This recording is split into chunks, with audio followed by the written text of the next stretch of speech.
We're back, and still to come on Open House, we shape up with diet and exercise expert Rosemary Connolly and enjoy some bella music from Italian opera idol Alessandro Safina. But first, it's time for a bit of a history lesson as we look forward to a new exhibition opening on Friday at the London Maritime Museum in Greenwich. Called Skin Deep, the exhibition traces the complex history surrounding the fashion of tattooing, which first pricked the interest, pardon the pun, of British sailors as long ago as 1768, during the Pacific voyage of Captain James Cook. Well, since then, the tattoo has become a naval tradition, both at sea and even just above the waist, as sailors and landlubbers alike have embraced the idea of body art. Well, joining us now to put us in the picture about this fascinating exhibition is the director of the museum, Dr. Kristen Lippincott, and tattooist Duncan X.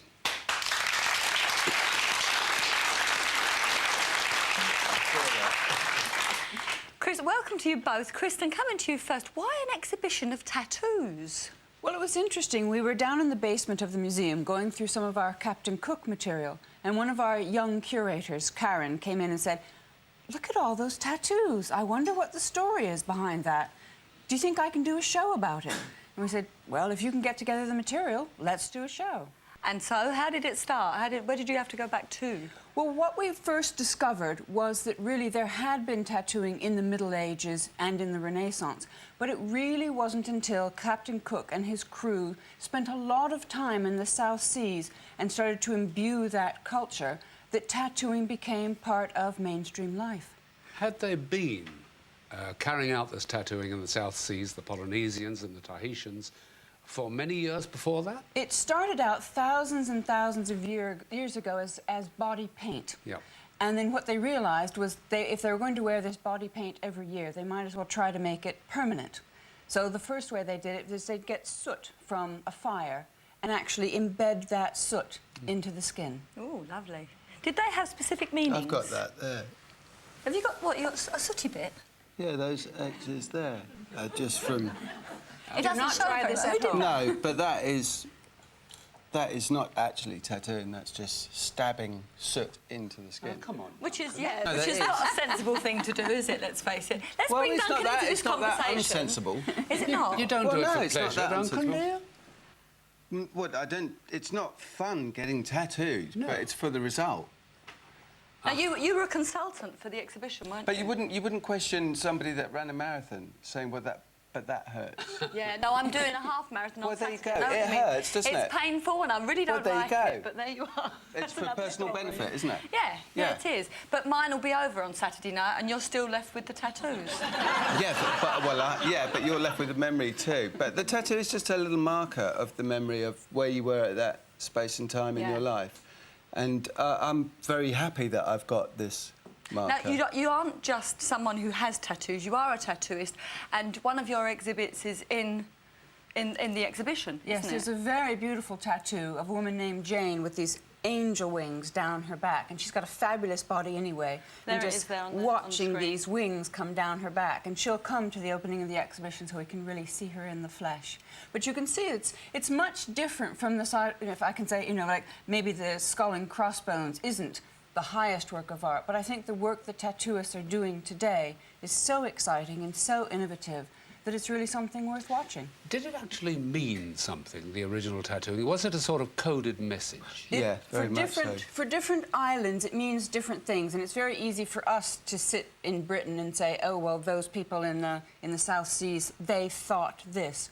But for every culture, it was different. For some cultures, it was protection. For some cultures, it was protecting other people from you, and particularly in the Maori, or status, or in the Maori culture, it was thought to be quite sexy. That women would get their chins tattooed in something called a moko, and they were thought that was really sexy. And in Russian prisons, people would get tattooed to denote status and for how long they're in prison for. Because people that are in prison for life, it's a visual language.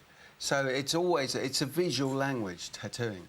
And it does denote status in society, in tribal societies, and there is a kind of a reflection of that in modern society. What do yours say? Well, I don't know. I hope They they're say an awful lot, confusion. don't they? Yeah, exactly. Yeah. Can you point the first one out? Can you still see the first one you ever Well, had the done? first one's just a little star there, but I mean, it really is kind of caught up in the midst of it. Yes, the way it I really look now is kind of the way that I think I feel good like this. And I feel that any pictures of me before this were not tattooed enough.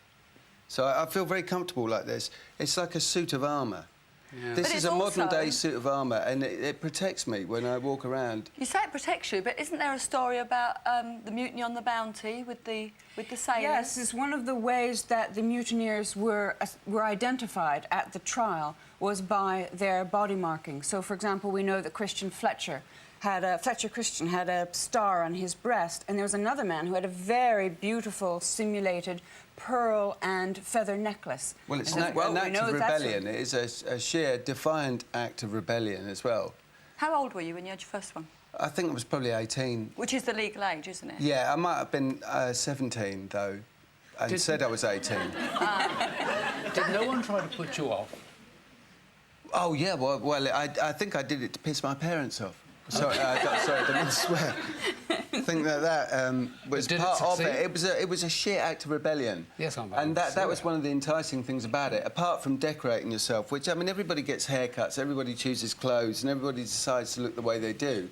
And tattooing is a slightly more extreme form of that. And I think that it appealed to me, particularly at that age, because it was a defiant act of reclamation, a defiant act of self-belief.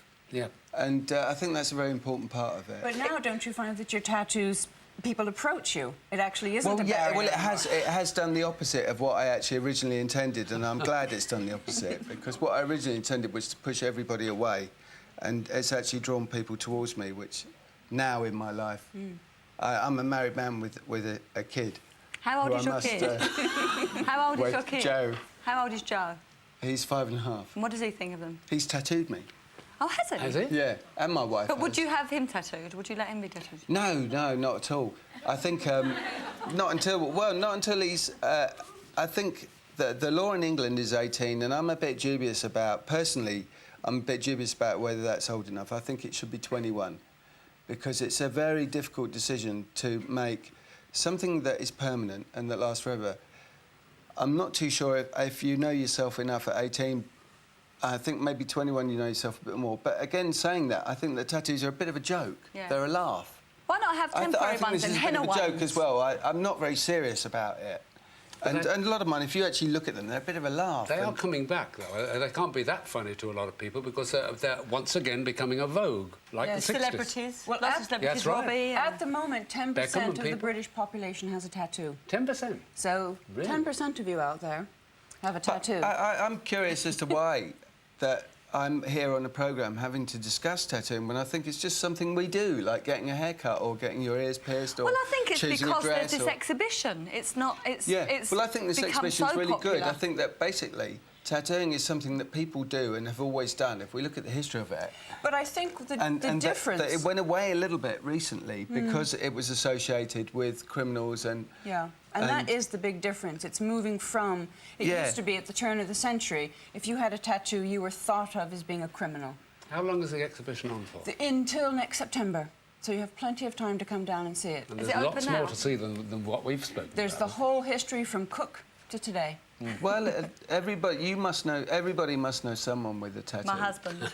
Well, there you go. It comes And out. Bob, what about you? No, not me. Bully. What about him? Has he got one? Kristen, Duncan, thank you very much indeed. Thank you.